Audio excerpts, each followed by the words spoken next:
season, Sorry, and I think it's important for people to always think about when you're going on the court. A lot of times people get caught up in not thinking that they got the big game. But what you have to understand is every night those kids walk out on the court, that's a big game for them. Whether it's the first game of the season, the game against the crosstown rival, senior night, and they're finally getting the start, it may be the start of their career, it may be the end of their career. So every game for them is important. How you approach that as an official will help you become better. The longer you stay in this, the more you do it, the better you will get. And in order to do that, you have to pay attention to the little details. It's the little things that are going to make a difference in how well you are ready. So I always like to play this video to let you know, oh, let me go back, that it's basketball season, okay? And in basketball season, anything can happen, okay? Now, this particular game, look at the final score down on the bottom of the screen, 82-70. This wasn't even a close game. You have to ask yourself, why are they fighting at the end of the game? Okay, you think that game didn't mean anything to them? Absolutely it did. Okay, so again, hopefully at this point of the game and you understanding the rule, little detail, as I always tell my officials here in Connecticut, if you don't run anytime in your game, when that final horn goes off, you better run now. Because otherwise, if I run and you stay, guess what we've got to now deal with? This. Okay? So again, the one time of the game you get to actually run and not have to care about anything, final horn, get off the court. Okay? Now, anything can happen. This actually happened during NCAA tournament. This little guy decided he had been running on the sideline all night and now they had a timeout. Well, why not expand my territory where I can run? He took off onto the court. Minute and 6 seconds left in the second half. We got a 3-point game and a 4-year-old strolling through the court. Okay? So again, if I'm where I'm supposed to be right now as an official for the timeout, I probably see him coming and could potentially stop him, especially in a crew of 3. But if you have a habit of going to talk to other officials during timeouts or you're chatting with people on the sidelines during timeouts, I'm telling you right now, 4-year-olds don't care about the court.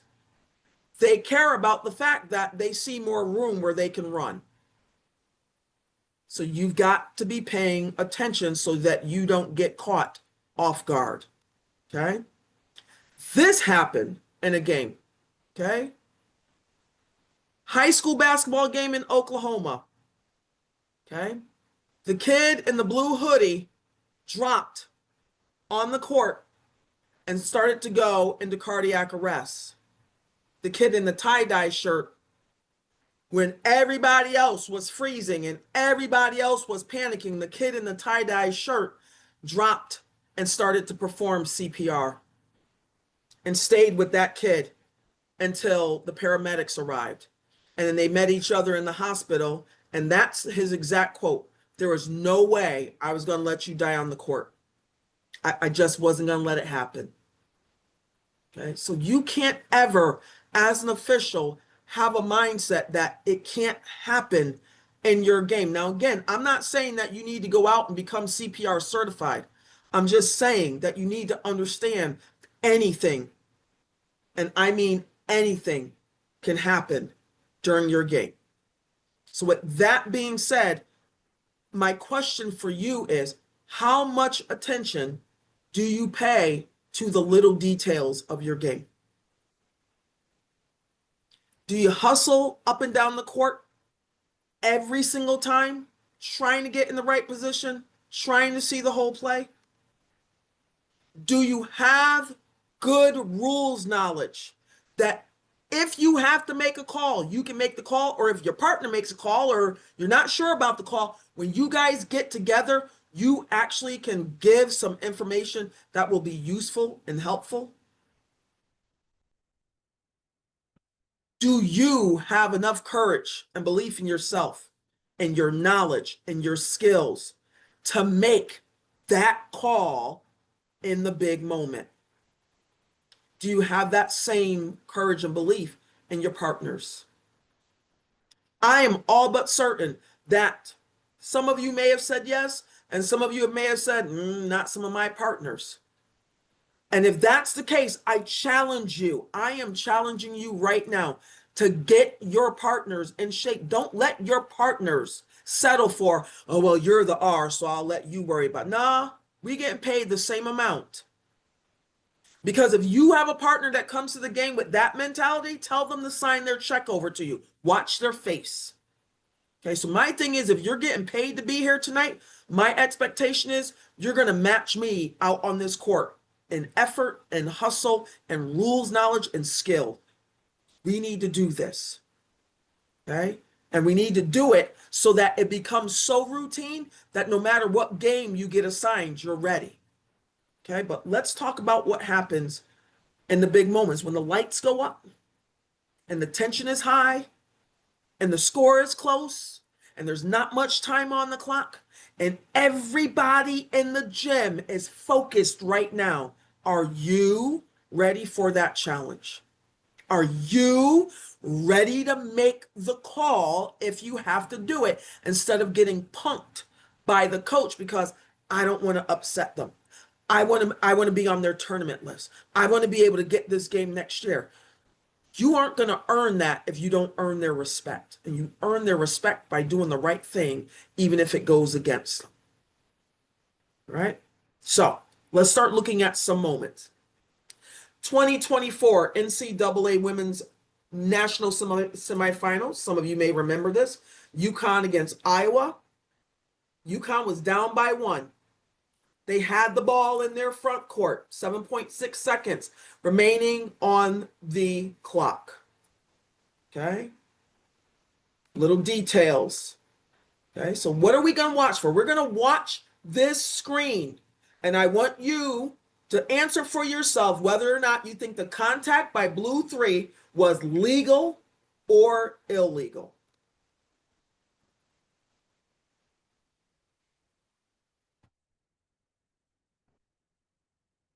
Okay, so that screen's right there at the top of the key.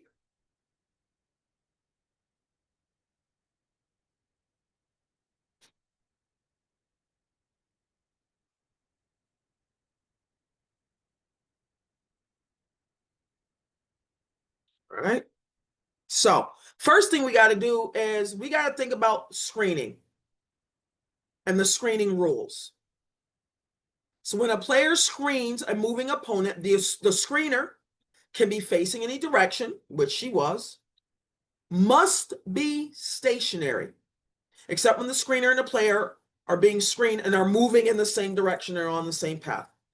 They must ensure their feet are no more than shoulder width apart.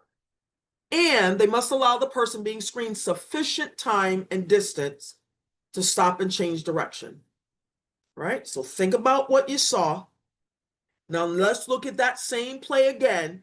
3 different angles. This is the one we initially saw.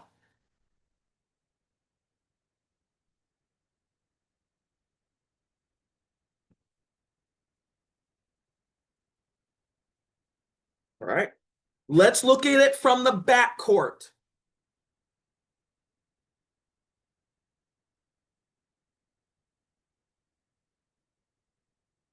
Okay, so that's what White's coach would be seeing right now.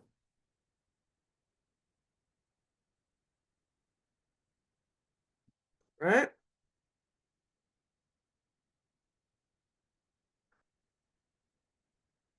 Now let's look at it right there from the sideline where the trail official and the coach of UConn are. And this is taken from someone's cell phone.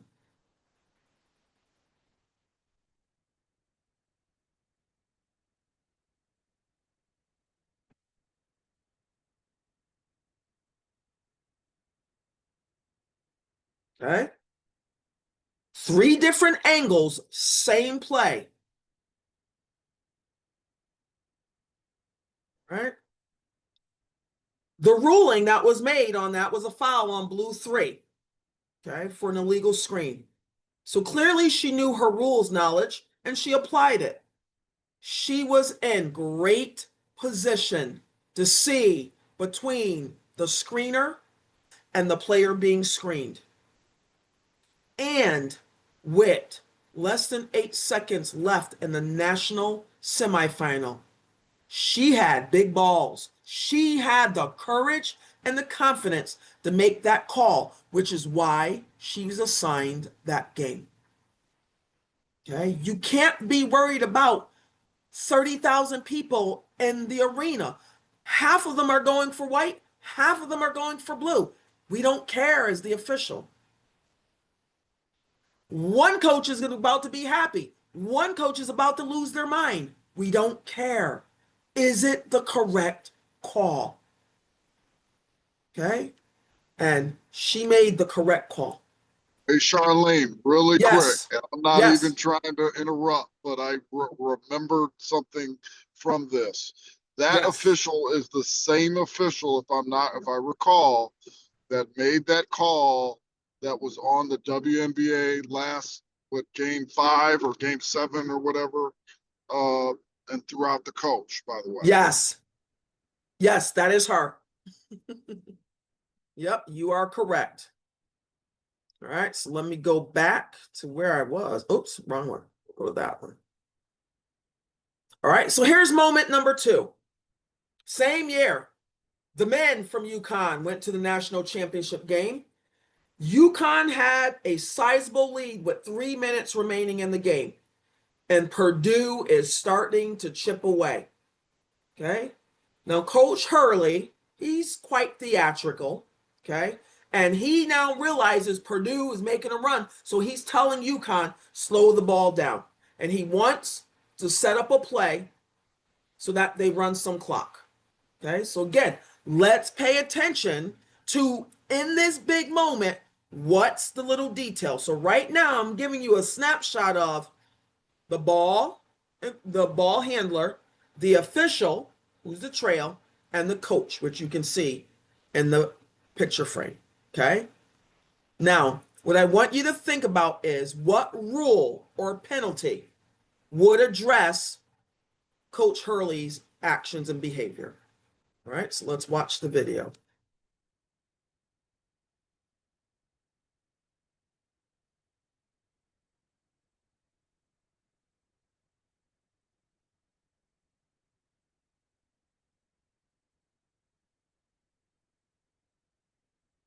Okay, so you can see the coach actually steps out and makes contact with his player, and the official is trying to push him back and then makes a ruling. Okay, watch it one more time.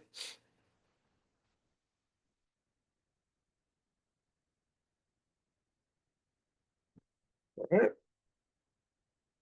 So, by rule, it says that the head coach, subs, or disqualified team members and bench personnel must be charged with a technical foul for any of the following: entering the court unless an official authorizes them to enter in order to attend to an injured player. We didn't have an injured player here, and there was no reason for the coach to enter the court in that moment. All right? Now let's look at the same play. Again, 2 different angles on the same play.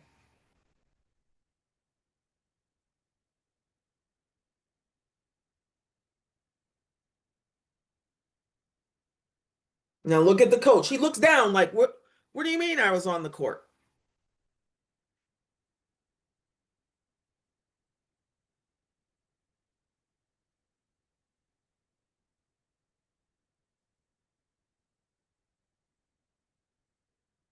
All right. So let's look at the same play, different angle.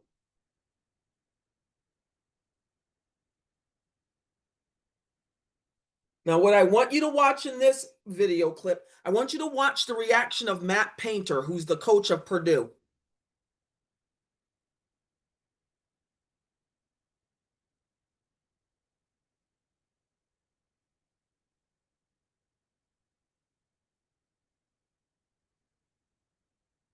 All right. You think Matt Painter knows the rule? All right.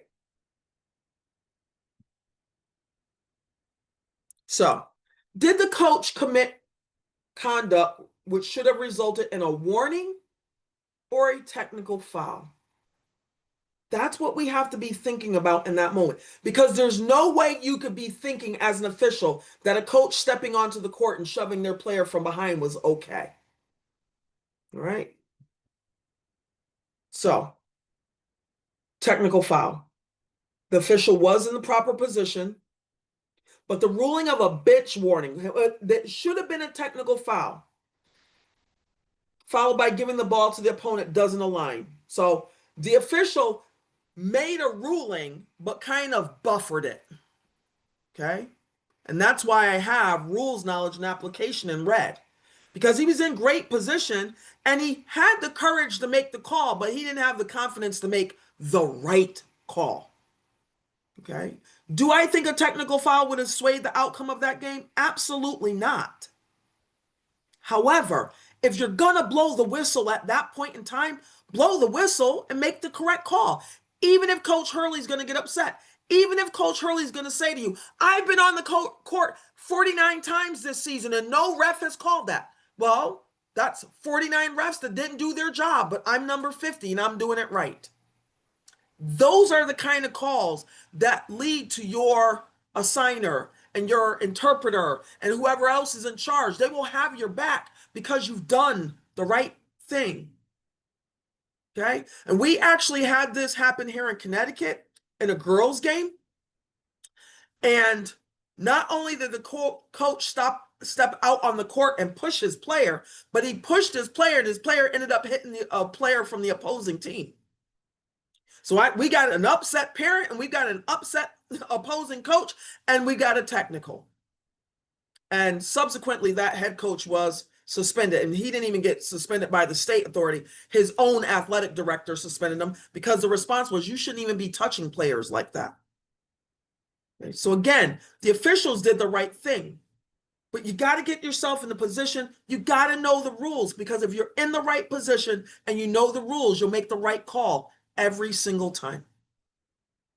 Right? Again, doesn't matter if it's the national semifinal or game 2 of the season. It's the right rule. Make the right call.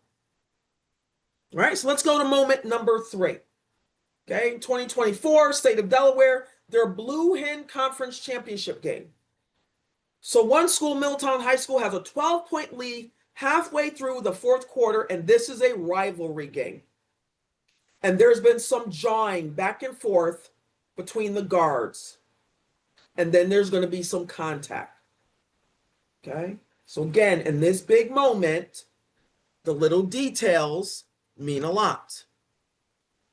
Okay? So I want you to determine what rule or penalty should address the player's actions. So keep your eyes in this area right up in here.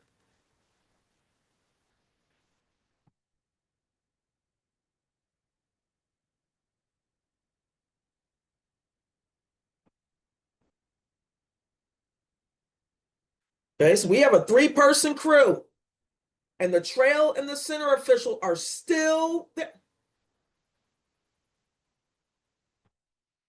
Now, if I'm the lead becoming the new trail, how do I not see that?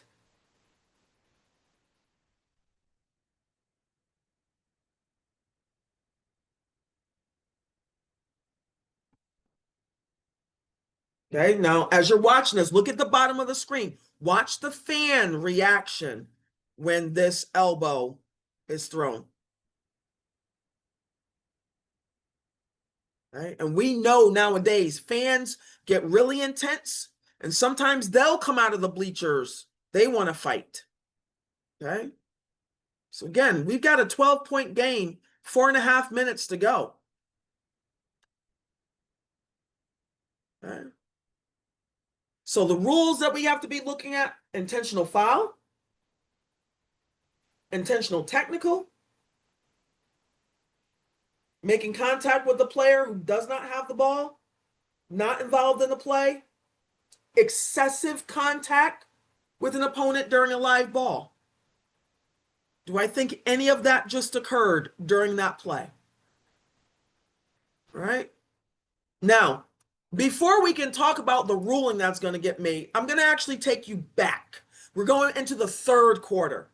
127 remaining in the third quarter. Score at that point was 39-34. So I want you to watch what happens in the third quarter that led to this elbow in the fourth quarter.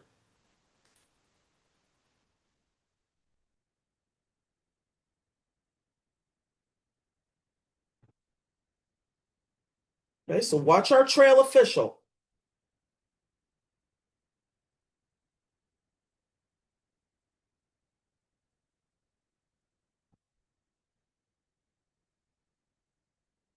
Now, how many of you would rule that as a common foul versus an intentional foul?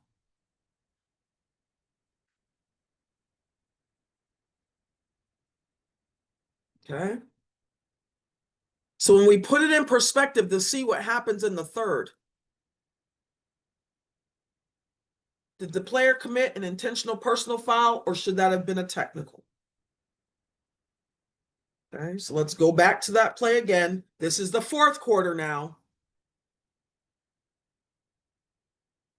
So the third quarter, when he face planted the player, the official comes up with a common foul. And as a player, if I know I can get away with something, do you not think I'm going to do it again? Because clearly he changes the type of excessive contact because he already got away with one. Okay, so again, big moment, little detail. We should be coming up with an intentional personal or a flagrant personal. Okay, so in the third quarter, the trail was in position, clearly knows the rules, but got so caught up in the play and moving so fast, he comes up with a common foul. Okay.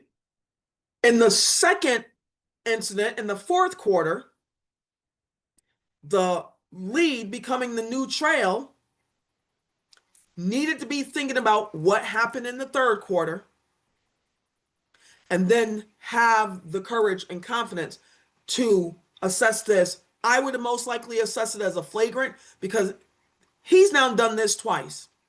And I always talk about players who are game wreckers. He's a game wrecker. That kid is making me having to write a lot of reports. It's time for him to have a seat. So I'm going to assess him with the flagrant. He's gone. Okay. And definitely because most kids, most players, they get elbowed like that, especially in the face, they want to react. So now we may have a potential fight situation. I don't want it to get there. So you have to have the ability to pay attention, to see that take place in the third quarter and assess it for what it is. That's not a common foul. Again, intentional or technical, I don't care, but it can't be common because now I've got his attention, I've got his coach's attention, because if he does that again, he's getting the flagrant. He's done for the night. Chances are, again, not sure how you guys, your rules are in Chicago and Connecticut, you're ejected from the game for any type of technical flagrant, you're automatically suspended the next game. That's the same in our level. Okay. That's the same out here. Good. Thank you, Jeff. Okay, so we don't want this kid thinking that's acceptable behavior on the court. Okay, and don't let a coach bait you into, well, the other player, I'm not talking about the other players right now. I'm talking about your player. We're talking about what just happened. And if you're okay with your player doing that, then he does need to be sitting on the bench next to you. Okay, don't let coaches take you out of your rules knowledge and application, as well as keeping that Rolodex stuff in your memory. What happened in the third quarter? I got to have eyes on that kid every single time he's on defense because I already know he's apt to do something that he shouldn't be. Okay? Then ultimately you got to have the courage and confidence to make the right call. Okay? And again, I don't care if he's the best player. He's got to go. Right? Moment number 4. Here we have an NBA game. Right? The Sixers and the Heat tied at 96 under a minute to go. Miami has the ball and they're looking to still a game on the road, which is big in the NBA. All right?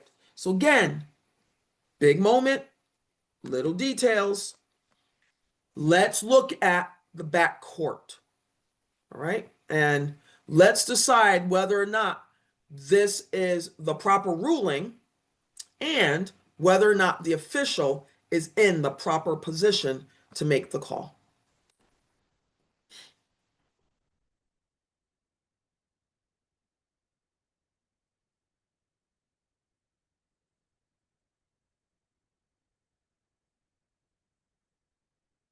Okay, so let's look at that again.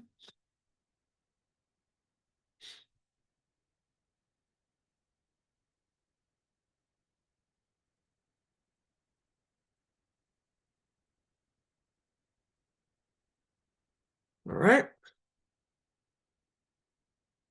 So again, the rules. Okay.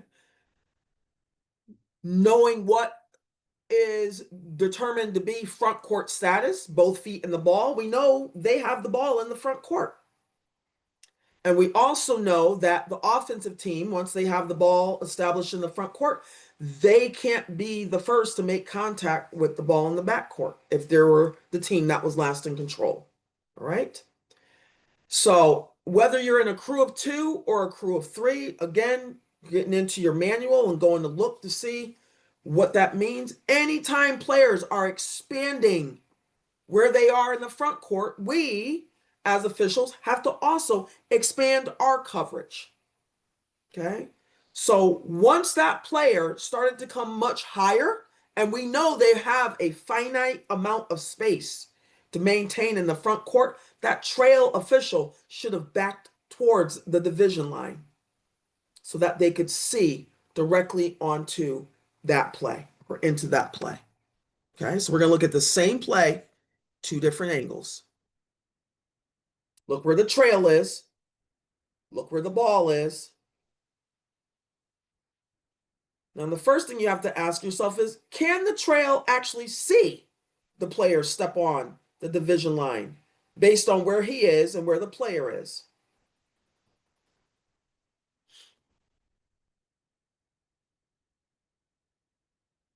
All right. Let's look at the same play, different angle.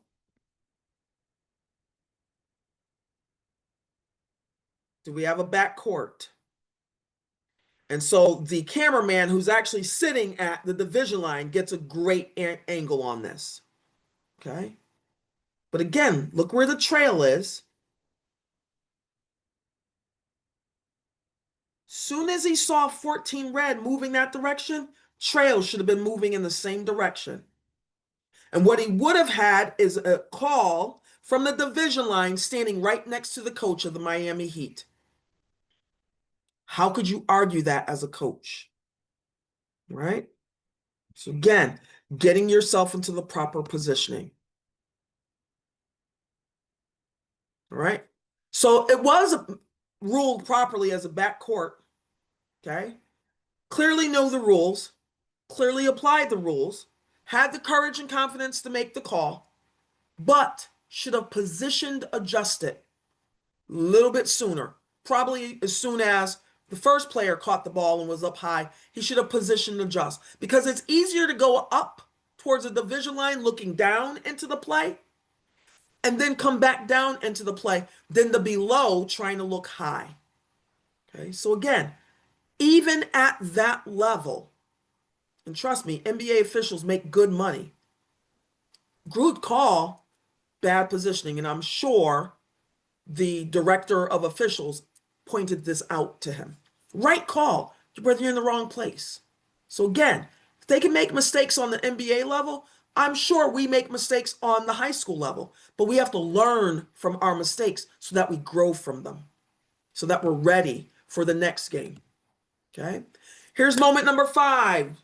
Back to 2024 men's NCAA tournament, this time in the first round, Kansas and Samford. Okay? Samford is the 13th seed, and they just cut the lead to 1. Okay? Kansas has the ball, inbounds it, and goes long. Player breaking towards the basket. And again, in this moment, it's the little details that make the most decision. All right? What I want you to watch on this breakaway, was there illegal contact by blue number 5? That's the first thing. And the second thing is the official, the trail becoming the new lead, are they in proper position to make this call?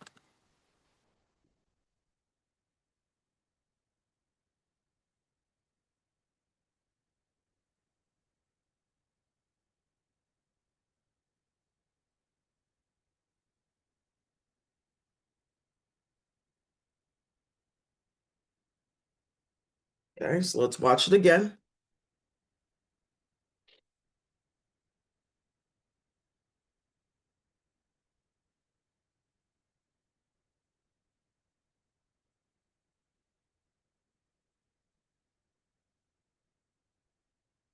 All right. Now, in your head, was there a foul? Is the official in proper position? So let's talk about the mechanics of what the lead should be doing. Okay. Again, we know press, yeah, the lead can go ahead and get into the new front court, and they should keep everybody in their field of vision. Okay. And if they can't get ahead of the play, then they want to stop where they are to get an open look. Now, my perception is the league got caught a little flat-footed on this, because you can see kind of at the last minute when the player from Kansas caught the ball, he finally picked his feet up. And as that ball was being thrown long, he should have already been moving. Okay, but I digress. Let's go on. Okay, so we know sometimes when you're not moving when you should, when you're not moving to improve, you get a straight line look versus an open look. And we know this has been a point of emphasis over the last couple of years. So let's look at the same play, 2 different angles. So this angle is from the camera behind the basket.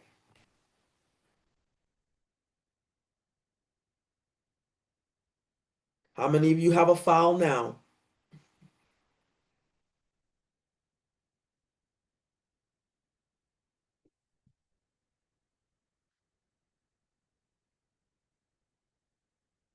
Okay.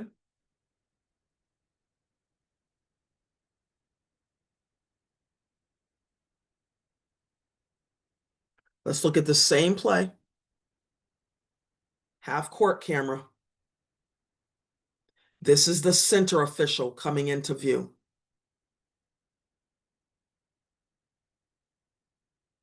So watch it again. How many of you have a clean block?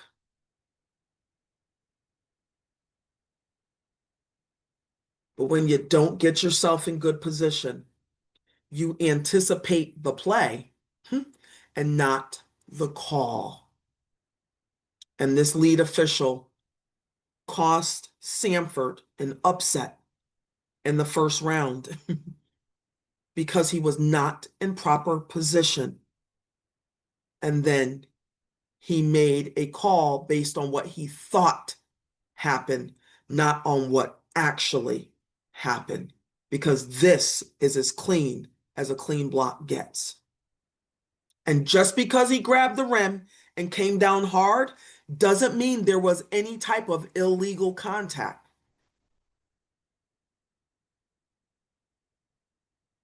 Okay. I'm sorry, I came in late, so I don't know about your protocol about asking questions. Can I ask a question here or we wait? Sure. Go ahead.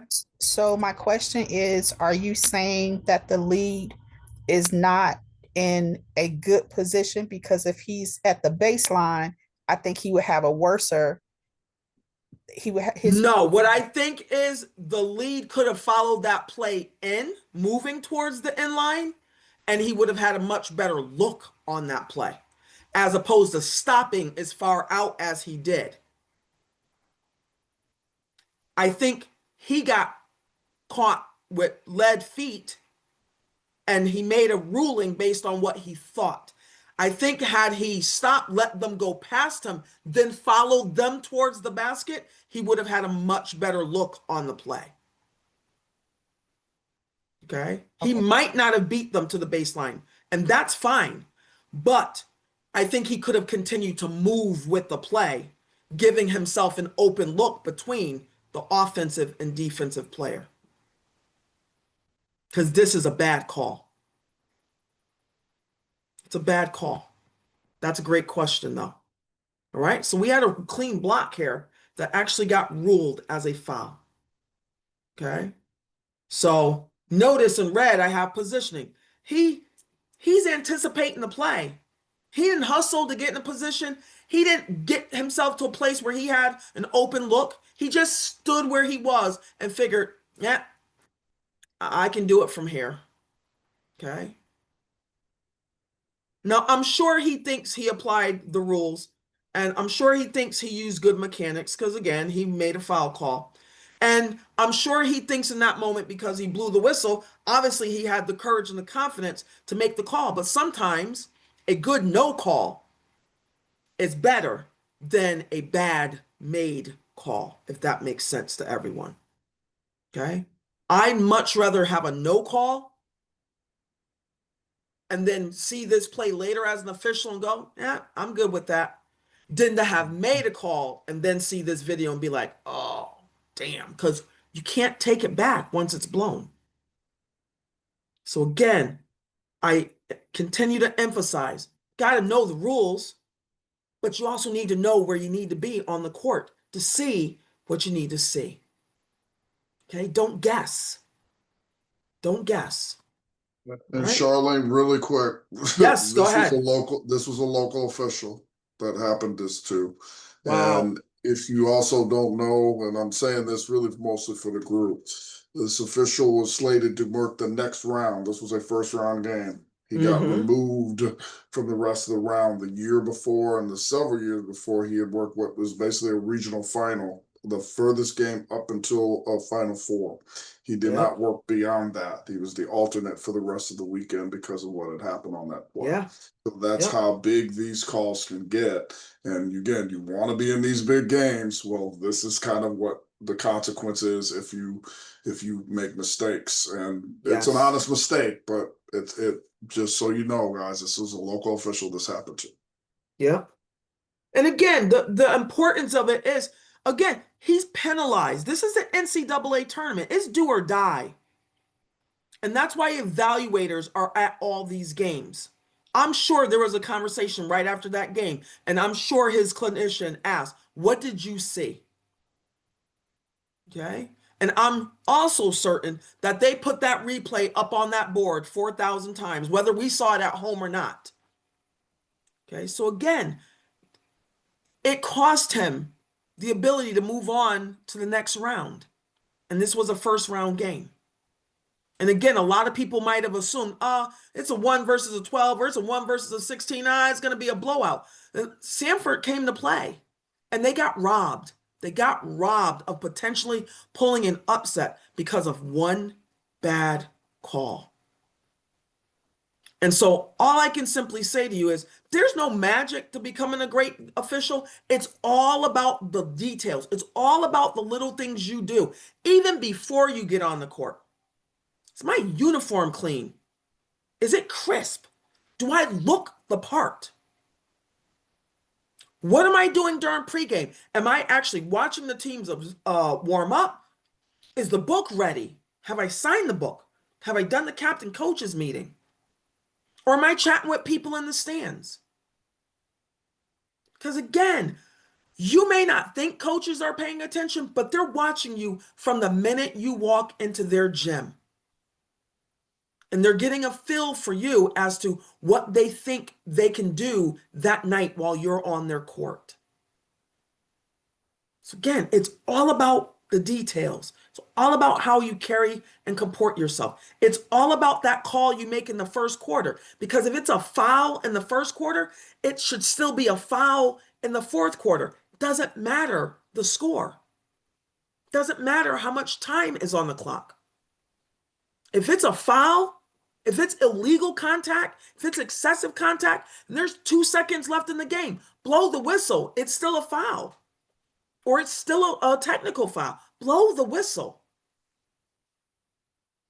And granted, there's going to be somebody to be like, you made that call with 2 seconds. It's the right call. Because your failure to not make that call brings us back to that first slide I put on, where we have a 12-point game and they're fighting in the handshake line. Don't let that happen because of things that were going on in the game that you, as an official, allowed to just fester and boil. All right?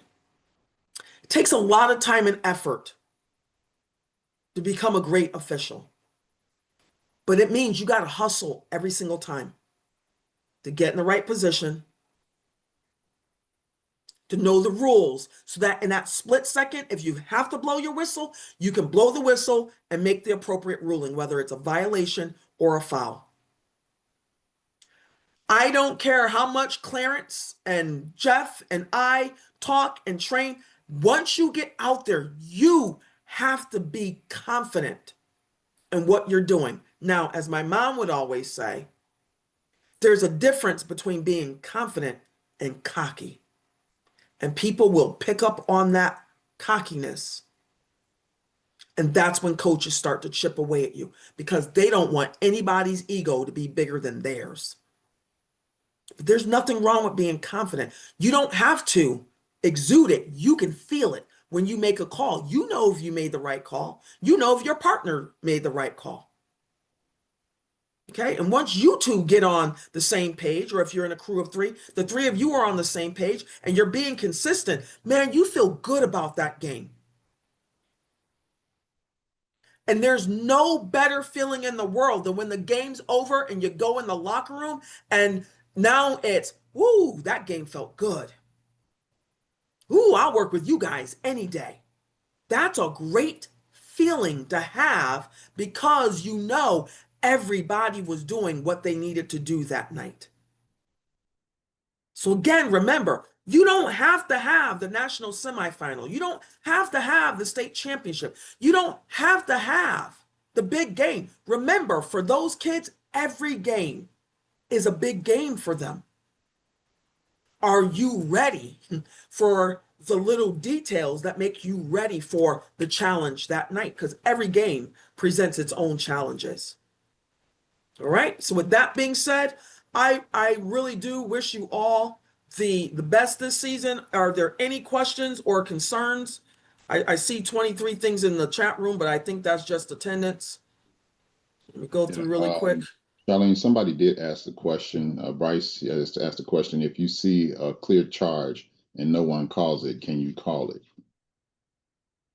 All right, so hold on. I'm reading the first question. Fred wrote, be very careful telling officials to run away. Officials' jurisdiction doesn't end until the officials leave the visual confines of the court. You are absolutely correct.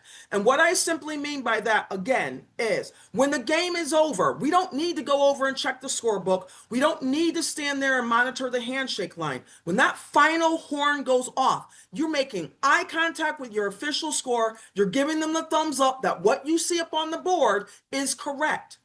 You're gone. I don't want to be on the court for any extracurricular. So there's no reason to walk off the court at the end of the game. Hustle off the court at the end of the game so that you don't have to come back onto the court to be trying to figure out why 13 people have their hands on each other. Okay, that's what I meant by that. All right. Or they argue with you about a play that is at near the end of the game. I had that happen a couple years ago Yes. where I got off the court immediately off a play at the end of the game, and my partners got accosted right by the bench because Yep. they were just casually walking off the court. And what if we had given a technical foul or ejected somebody Right. because of something happened? Now we've caused a bigger issue on that situation just by staying around. I say this all the time, guys. They don't give candy at the end of the game. Yes. Yes. You know, get in the locker room and get away, and we can talk about it as long as there's nothing else going on. Right. The next question I see is from Bryce, and it says, if you see a clear charge and no one else calls it, can you call it? So Bryce, here's what I'm going to ask you. Let's say I'm working a game with Jeff and we're in a crew of 2. Jeff is the trail and I'm the lead. And let's just say that drive to the basket originated from Jeff's primary. And now they're coming down the lane towards me. Okay? As a lead, can I look into the lane? Absolutely. As a lead, can I determine whether or not that defender had established legal guarding position and is now maintaining it? Absolutely. Now I see contact. Can I make that call? Yes. Now, let me take it a step further. Same situation. Jeff is the trail. I'm the lead. Play is out in his primary. Ball handler is trying to get past the defender, sticks a forearm out and puts the defender on the ground. My question to you right now is, how do you know what that offensive player was doing all the way out in the trails area? Because right now what you just told me is you're ball watching. And if Jeff's on the ball and you're on the ball, who's watching the other 8 players on the court? So what I want you to do is trust your partner. If something comes close enough to you that you can pick up that play to make a call, that's fine. But if it is clearly out of your primary, I just want to know, why are you looking to make that call if that's not your primary? And I'm telling you right now, if you make that call in front of Jeff, I'm going to assume that you and Jeff are going to have a conversation at the next dead ball, timeout, or intermission, because he's going to want to know, why are you looking all the way up in my primary? And as a veteran official, as an interpreter, as a college, that should be his question. If you don't trust your partner to make a call or not make a call, and now you're coming up with it, how do you know what happened? So you're saying it was a clear charge, but how do you know? How do you know it wasn't a flop? So again, know your PCA, trust your partner, then make a determination if you need to put a whistle on that. All right? All right, let me scroll down because there's a little bit more. I think I got them all. And let me Is there add anything else? Let me just add one thing to what you just said. Sure. On the very end is also have a patient whistle. Yes. If we have more of a patient whistle, let the play start, develop, finish, take a second, then process, and come up with a call or no call or whatever the case may be, we will do our crew, we'll do the game a lot of justice by being safe, by saying, hey, we're taking our time. I saw the play, because I was always taught this. Anytime you blow your whistle, imagine if you had to explain that very call to the coach. How would you explain it? So let's have a patient whistle. That's something that we all can practice on, even the veteran officials. We're probably more used to it than the younger officials, but still it's something that we always have to practice, because like you said, sometimes we're going to see some unusual plays or some atypical plays out here, and we have to be able to adjudicate them by being patient and having a patient whistle. Yep. But that's a great question. That was a really good question. But again, a lot of it comes down to just trust. You got to trust your partner on the court. There might be a reason why they let that play go. There might not have been as much contact as you think there was. So again, if you stay in your primary and you are officiating, or at least got your eyes on what's happening in your primary, I'm telling you, a good lead very rarely knows what's going on out in the trails PCA, because you should be watching what's going on in your area. You should be watching the screens. You should be watching the post player. You should be watching that drive on the end line or the drive to the basket. You should be picking up a secondary defender. There's no reason for you to be looking out beyond the 3-point arc other than you just want to know what's going on with the ball. And again, that means 2 of us are watching the ball, which means none of us are watching 8 other players. And that's where those unusual things start to happen. You got to be able to explain, how did a kid end up on the floor? Or how did they end up out of bounds? And if you don't know how that player got there, what is your explanation to the coach when you're running by? Because they're going to ask you, especially if you were the lead. Okay, so train yourself. That's one of those things. Train yourself to stay where you need to stay as much as you want to look elsewhere. At some point in time, you're going to be the trail. You're going to see some action. All right. So again, train yourself. But again, another great question. Any other questions for me before I call it a night? Hey, Charlene, this is Bryce. Hey, I was Bryce. Hey, it was yesterday that this incident came up. That's why I wanted to ask and get this corrected. Mm-hmm. I was actually in the trail position, running up the court, and the lead, I'll just say we all have special needs. We're working a Special Olympics league is what we're doing. Okay. And he wasn't really paying attention, but because I didn't know if I could make that call, I did not blow the whistle on that. Okay. Because I wanted to get it clarified before I called something that wasn't even the call to make. All right. That's a little bit different because you're moving in transition, and there is a possibility for us to lose sight of the ball, even if momentarily, or a player's running by us. So if you knew in that moment that was clearly a charge, you could have put a whistle on that. Thank you. All right. You're welcome.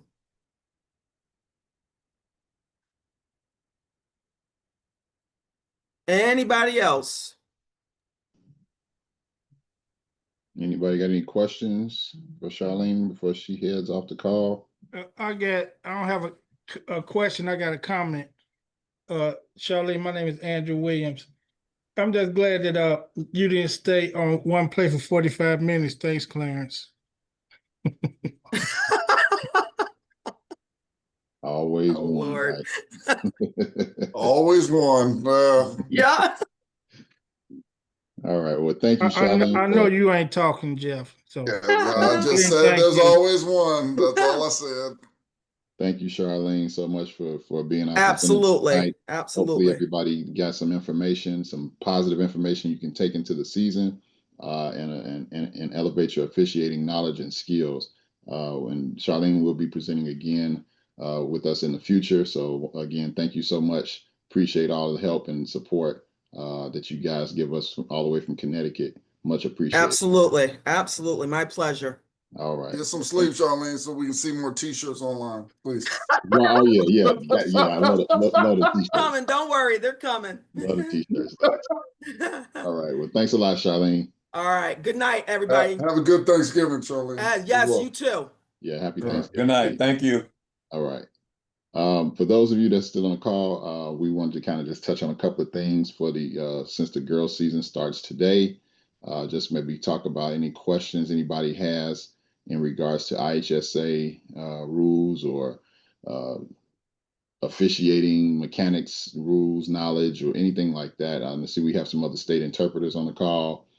We also have some state final officials on the call. So we have a bunch of knowledge, a lot of knowledge on here. So if anybody has any questions about anything or any play situations or just whatever it is, feel free to ask those questions so we can help you get those questions answered.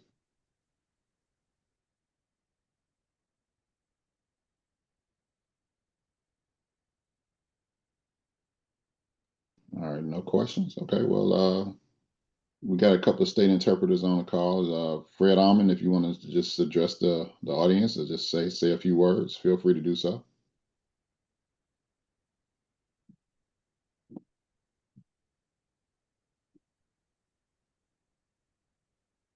Okay. Kevin, are you still on the call? I saw him on here earlier. I don't know if he's still on the call. Yeah, few people dropped. Okay, so I guess he got off. Any other state interpreters on the call?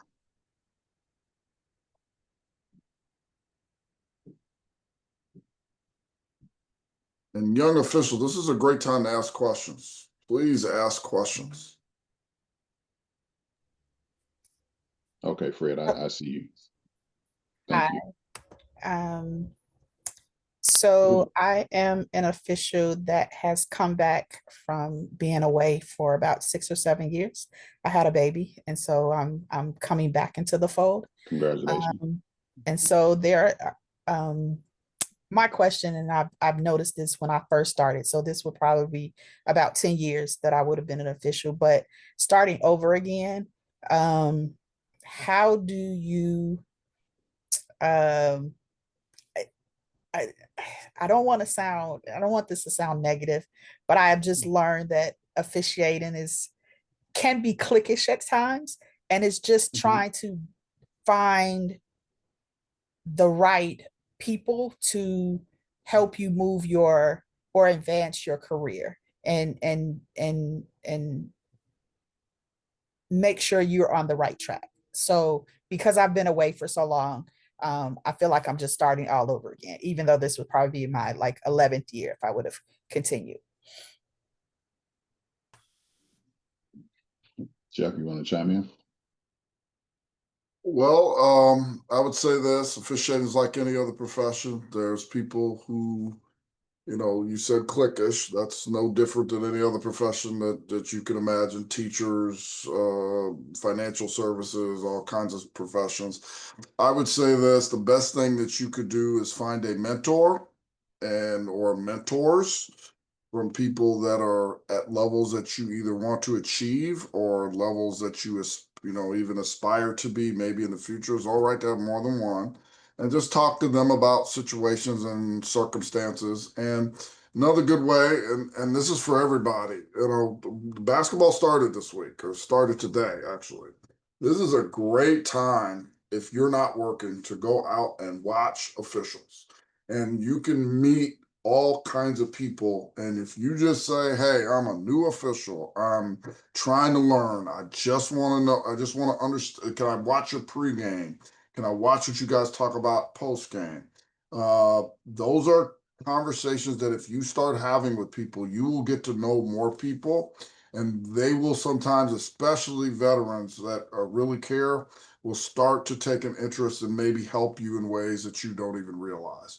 That is a great way to get to know people, and also to, and then you can have strike up conversations about where they're working, and maybe I could go watch, or, you might find out that someone's working college. I mean, we have even a Division I official on this call that does a lot to help people. So if you start to do that, then you can start to get to be known and those entities. Also, I mean, it's kind of at the end for us, but join other local associations is another opportunity to get to know more people. And if you just start saying, hey, I'm new, or I'm not new, but I once did it and I got out of it and I came back. Officials that are worth their salt will do everything to help people. So don't be afraid to just introduce yourself and, almost have like an elevator speech about, why you're watching them or whatever the case may be. And then let it take you from there, because there's a lot of really, really, really, really good people in this profession, and people in all walks of life, if you probably have already known. There's lawyers, there's doctors, there's politicians, there's police officers, there's teachers, there's principals, there's superintendents that have officiating background, and they sometimes not only just help you in officiating, they help you in other things as well. So that would be my first suggestion. Just go out and watch officials and just introduce yourself. And if you tell them you're new, trust me, a lot of them are more than willing to help, because we don't get a lot of young officials who are newer officials who really take the time to go watch veterans. And that used to be how we came up. Matter of fact, I did not work a game where I did not, when I was a lower level game, and not watch the officials ahead of me or behind me because I wanted to know what was going on. And I went to all the tournaments and whatever just because I just wanted to watch and see what they were talking about and do the same thing. And some of those end up being some of my best friends and people that were really helpful mentors. Even one of the officials that was on that play that we showed, I got to know him really well because of just introducing myself and being in some situations. So I would suggest do that, start there. If anybody else has anything to add with that, please feel free to just chime in. All right, I got something to add. I agree with going to watch officials work. I also suggest take a little notepad and a pencil or pen and jot down things that you see. Because if you come in the locker room after the game, you're not gonna remember every play that you saw. So write down the time, write down what happened in the play, and it's no problem with you telling me I missed that call because we good, we not perfect. And whatever you saw or wrote down, it might even help me. Maybe I didn't close down, or maybe I was too far back. You know, I was. It ain't gonna be me watching the ball, but we get people who watch the ball. You know, so be a student of the game. That's all I'm saying. You want to get better, then you have to put a little work in it. You got to go watch. You got to, and just like now, it's some young people on this call right now, and you don't have any questions. You need to have some questions, even if it's something out of the rule book that you don't understand. Like you said, we got clinicians and rule interpreters on this call, and they can justify what the rule is and how to apply it. So, like I said, just be a student of the game, and that'll help you. And like Jeff said, everybody, I'm coming to the end of the road, but I'm still willing to help. So, just be a student of the game. Thank you. Absolutely. I couldn't say it no better between what Jeff and Andrew just stated. I concur 1,000% with what they're saying. I think the very things of what they just said is what helped all of us veteran officials move up the ladder, so to speak. Those very same tips and suggestions that they gave is what helped us move up the ladder. So definitely take advantage of it. Like Jeff mentioned in the beginning, find you a mentor or a couple of mentors, and just get out and be a student of the game. Be a student of the game. Be a sponge, as they say. Ask questions. If you see a play, reach out to a veteran official. Say, I saw this play. This is what happened. Da da da da da. This whatever. This is what I had on the play, or I'm not sure what the ruling is on this play. We call it talking shop. Talk shop. Talk about plays. Talk about things. I know some people kind of, leery. Some people don't watch NBA. Some people don't watch college or whatever. And me personally, this is just my personal philosophy. I watch all levels of basketball, but then when I'm trying to adjudicate a rule, I'm going to ask myself, if it's a high school rule, what's the high school rule? If it's a college rule, what's the college rule? Because you do need to know the difference, because you're going to run up against some coaches and some players that all they do is watch the games on TV, and so they see the NBA rule, and at the end of the game, they want to advance the ball to half court. We can't do that in high school. You need to know those differences. That you need to be aware of those differences and know how to apply them in various situations. So, but definitely kudos to what Andrew and Jeff stated. It spot on. Okay, thank you. Any other questions about anything, a rule, a play? Hey, Season ready to get started? Go hey, ahead. this is Dean Jordan over here in Rock Island Arsenal. So I officiate on both sides of the river, Illinois and Iowa. But just a point of discussion and kind of managing the game from the perspective of in Illinois, I don't think there's any specific rule whether a coach can kneel or not. But over the years, I've observed that can sometimes be an unsafe act. In Iowa, coaches can't kneel. In Illinois, they can. Just some discussions and how others have seen that and administered that beyond just kind of having conversations with the coach requesting for him not to do that because it's unsafe. Over. Are you talking about the coaches kneeling while he's on the sideline during the game? While doing a live ball, kneeling on the sideline Mhm. in his box. Okay. Does Iowa have the 28-foot box still, or they have something different? No, they have it, but I'm talking about in Okay. Illinois. I'm talking about Okay. in Illinois. Well, part of the reason I asked that question because I have done some games with teams in Iowa that came over.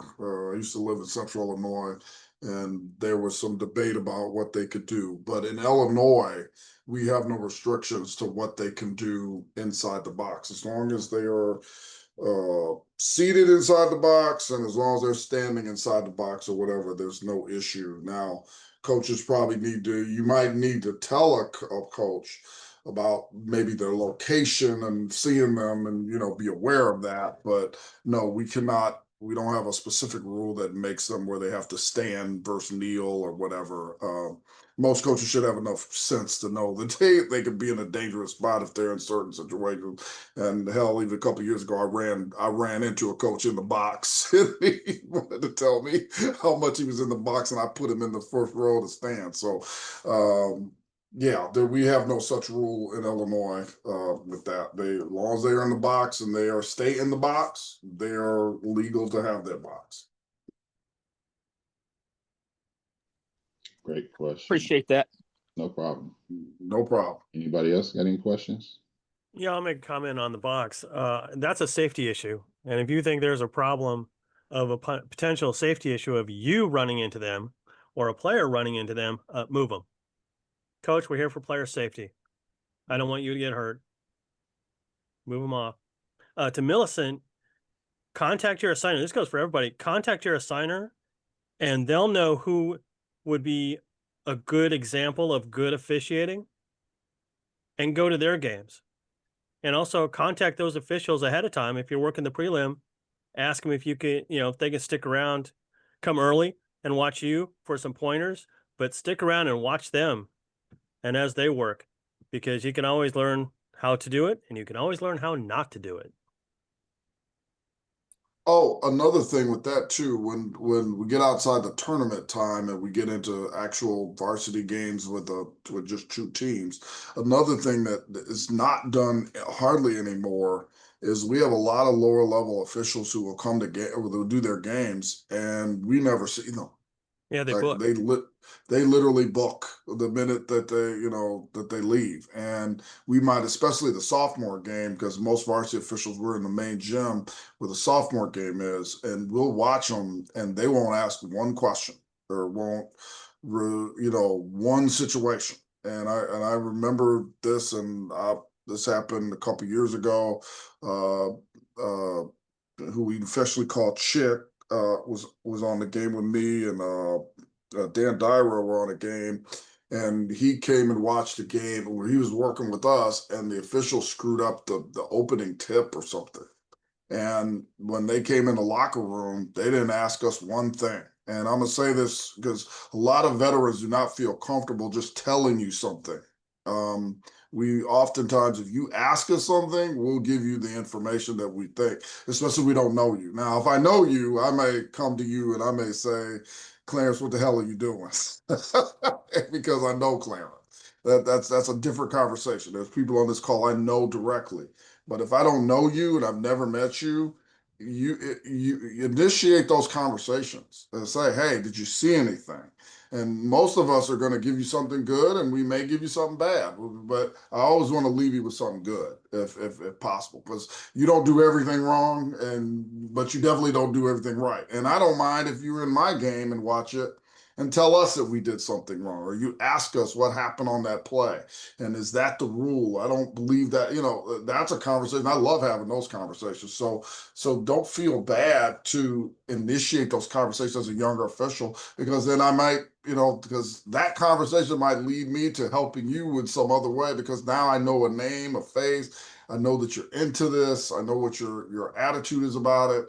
And then I start talking to other people about, hey, help this person out. Give that person more games, or let me work with them on a Saturday morning or something like that. Anything you can do to get in front of people is always the best thing. And this is a people business. It's not just something we just do and go home. This is a people business. If you're good with people, that will help you in this business. Because a lot of times we don't know who you are, if we never met you, or we're wondering stuff about you, like, does this person work a lot? Do they work a lot of conferences? All that kind of stuff comes into play. So Thank you. I appreciate it. All of the things that you guys have said is things that I've done in the past, previously before I stopped officiating. So I just wasn't sure of the temperament of the things that are taking place now. And some people, some officials are not comfortable with officials that they don't know coming into the locker room and having discussions. So I just trying to understand the temperament of what is taking place currently in the league. So that's the reason. And that's a great question. And that's sort of what we struggle with now. Say COVID changed a lot because people are not as sociable as they used to be. They used to be very sociable. And we used to also sometimes go to places afterwards and we would talk. That's actually where you learn the best rules, is the bar after the game at a restaurant. Because then we start having real conversations about, that coach is this, and this is what I would have done. And it's sometimes about the rules, but sometimes it's how to really to battle with that art versus science thing. Because that's really what officiating is. It's a battle between art versus science. Absolutely. It's, science is the rule. This is what the rule says, but the art of it is, how do I handle that situation even though the rule says this? And is that good for me to adjudicate this way versus that way? That is very much a part of what we do. And it's a struggle, and it's getting more art, but there's still a lot of science. I mean, Tyreek could talk about that, especially at that level where they have way more scrutiny than we do on a regular night. So. Yeah. So, and real quick, I'll just put this on the screen just to kind of remind everybody that, we just need to have good habits too. That's important. Like whatever your rules knowledge, making, get in the habit of setting aside time to study your rules, get in the habit of setting aside time to watch your videos, to watch game footage, to watch plays, to go out and watch live games, to, like you said, talk to mentors, officials, ask questions, like just create good habits all the way around. When you're on the floor and you're officiating a game, make sure you get good habits of being in the right position at the right time. Basically what Charlene was talking about, so that you can get a good angle to see the plays. We can go on and on and on, and I'm not going to go into no presentation, but I'm just saying, make sure we have good habits. So we control our own habits. We control what good habits we have, what bad habits we have. If we know we need to get in the gym and work out and we don't go work out, that's a bad habit. We need to work out. We need to do what we got to do to get in shape.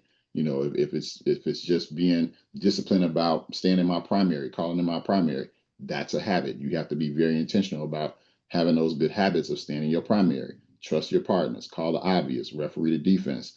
All of the things we talk about, those are things that you just got to create good habits. So, if I had to encourage anybody for this season or just period moving forward in officiating, create good habits.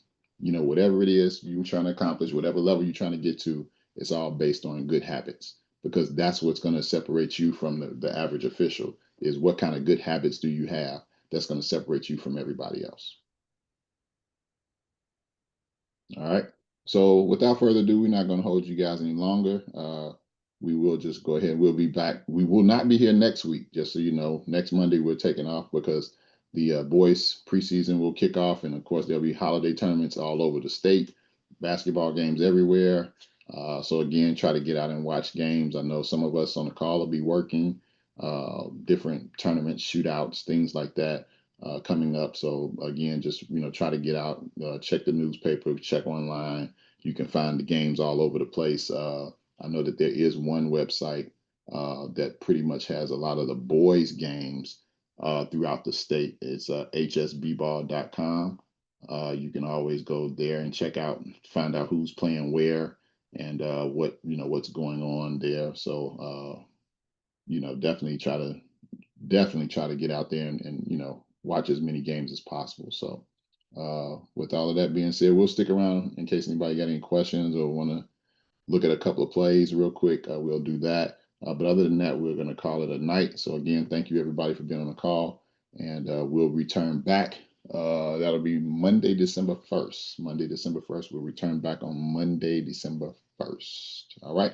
Well, you guys have a safe evening and good night.